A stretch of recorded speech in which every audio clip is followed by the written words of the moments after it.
English ক্রিকেটারদের আইপিএলে অনীহা। সম্প্রতি এই দৃশ্য সামনে আসছে বারবার। বেন ডাকেট নিজের নাম সরিয়ে নিয়েছেন আইপিএল থেকে, ফলে দিল্লি ক্যাপিটালস কিছুটা বিপদেই ছিল। স্কোয়াডে তো ক্রিকেটার লাগবে, ফলে হাত বাড়িয়েছিল আরও দুই ইংলিশম্যানের দিকে, জেমি স্মিথ ও জশ ডাং। কিন্তু তারাও করেছে সরাসরি রিজেক্ট, খেলবেন না আইপিএল। ইংল্যান্ড ক্রিকেটের কালচার কিছুটা এমনই। ঘরোয়া ক্রিকেট শারীরিক আর মানসিক ব্যাপারে গুরুত্ব দেওয়ার কথা তারা ভোলে না। ওপেনার বেন ডাকেট তাই দিল্লির সাথে যুক্ত হওয়ার পরও নিজেকে সরিয়ে নিয়েছেন। এতে সামনের ২ বছর তিনি আইপিএল খেলতেও পারবেন না। অতটুকু শাস্তি মেনে নিয়েছেন। দেশের জন্য নিজেকে প্রস্তুত রাখাই তো মূল ব্যাপার। স্কোয়াড অসম্পূর্ণ বলেই দিল্লি আবার চুক্তি করতে যায় দুই ইংলিশ ক্রিকেটারের সাথে। উইকেটকিপার ব্যাটার জেমি স্মিথ আর পেসার জশ ডাং তারা রাজি হয়নি। ডাকেটের মতোই মানসিকতা, তারাও আসতে চান না আইপিএলে, বরং সময়টা কাজে লাগাবেন ইংল্যান্ডের ঘরোয়া লিগে। শরীরটা ফিট রাখবেন যাতে দেশের জার্সিতে খেলতে পারেন আরও বেশি সময় ধরে।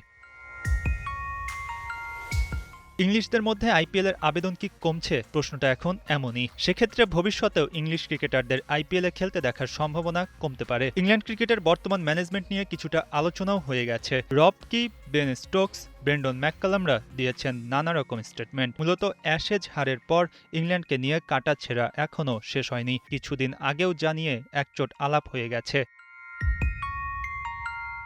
নিজেদের ক্রিকেটে মনোযোগী হতে তাই বাইরের লিগ খেলা কমিয়ে দিতে পারে ইংলিশরা, ইঙ্গিত অন্তত তাই বলে। বেন ডাকেটের আইপিএল থেকে সরে যাওয়া, জেমি স্মিথ বা জশ ডাং খেলতে অস্বীকৃতি জানানো, বোঝাই যায় ভবিষ্যৎ ঠিক রাখতে নিজেদের অক্ষেই থাকতে চায় ইংল্যান্ড।